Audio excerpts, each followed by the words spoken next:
Assalamualaikum warahmatullahi wabarakatuh. Perkenalkan, saya Dinda Dwi Putri dari kelas C angkatan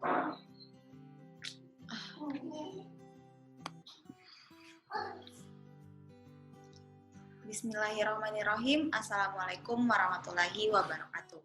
Perkenalkan, saya Dinda Dwi Putri, angkatan 2019. Di sini saya akan menjelaskan materi mengenai landasan keterampilan komunikasi konseling.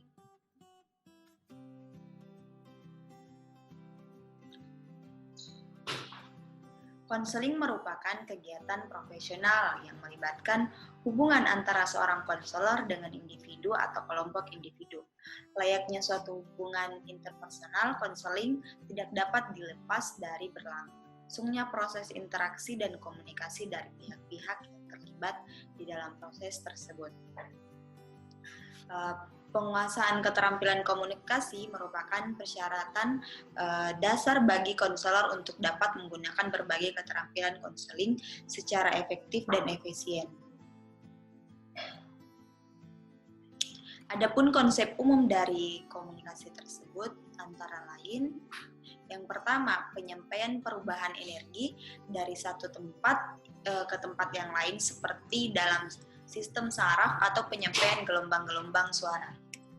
Yang kedua, penyampaian atau penerimaan sinyal atau pesan oleh organisme. Yang ketiga, pesan yang disampaikan.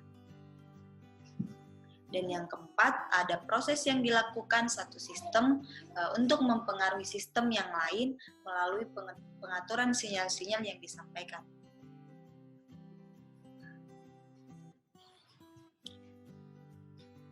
Lanjut, yang kelima ada pengaruh satu wilayah persona pada wilayah persona yang lain sehingga perubahan dalam satu wilayah yang lain. Yang keenam ada pesan klien kepada pemberi terapi dalam psikoterapi. Selanjutnya, dasar filsafat komunikasi. Pendidikan tentang komunikasi sangat penting sebagai dasar filsafat.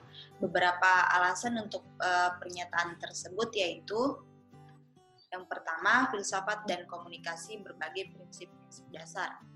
Yang kedua, prinsip-prinsip dasar filsafat berbagai dengan pendidikan sehingga merupakan dasar yang mau tak mau bersifat mutlak, berlaku untuk pendidikan kapanpun dan dimanapun. Dan yang ketiga, ada prinsip-prinsip komunikasi merupakan substansif serta regulatif bagi pendidikan. Selanjutnya, komunikasi sebagai modal dasar hubungan interpersonal. Adapun pengertiannya itu penerimaan yang cermat, kesenangan hubungan yang hangat, akrab dan menyenangkan. Selanjutnya, kesenangan merupakan hubungan yang hangat, akrab dan menyenangkan. Selanjutnya, mempengaruhi sikap bersifat persuasif. Adapun tujuan dari landasan hubungan interpersonal antara lain, pada hakikatnya dilandasi oleh beberapa tujuan. Tujuan-tujuan tersebut dapat saja didasari oleh individu meskipun ada kalanya tidak disadari. Menurut De Vito, Maulana dan Dumelar tahun 2013, dalam komunikasi interpersonal setidaknya memiliki 5 tujuan utama, yang mana kelima tujuan komunikasi interpersonal tersebut yaitu yang pertama proses belajar, yang kedua membangun hubungan, yang ketiga mempengaruhi, yang keempat bermain, dan yang kelima menolong. Komunikasi sebagai landasan keterampilan konseling.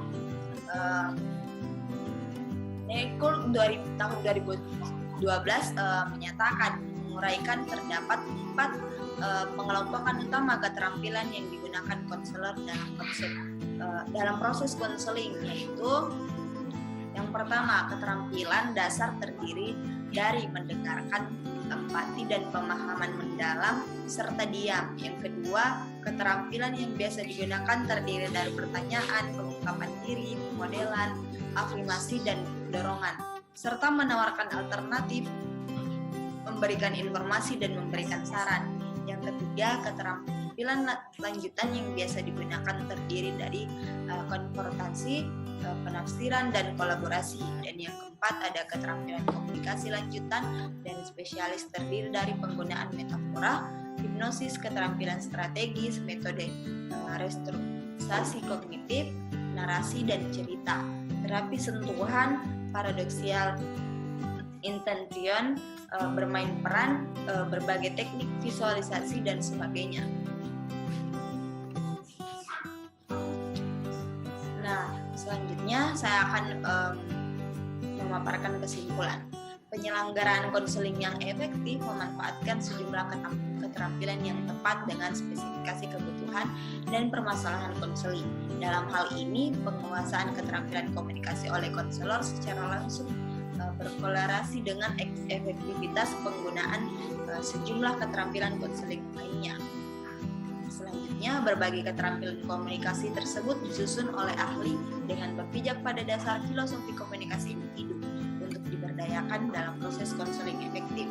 Beberapa jenis keterampilan komunikasi konselor tersebut meliputi: yang pertama ada komunikasi verbal, yang kedua ada komunikasi vokal, komunikasi tubuh, komunikasi sentuhan, dan komunikasi mengambil keterampilan komunikasi. Itulah yang sempat saya bawakan, lebih dan kurangnya mohon dimaafkan. Saya akhiri dengan ucapan Assalamualaikum warahmatullahi wabarakatuh.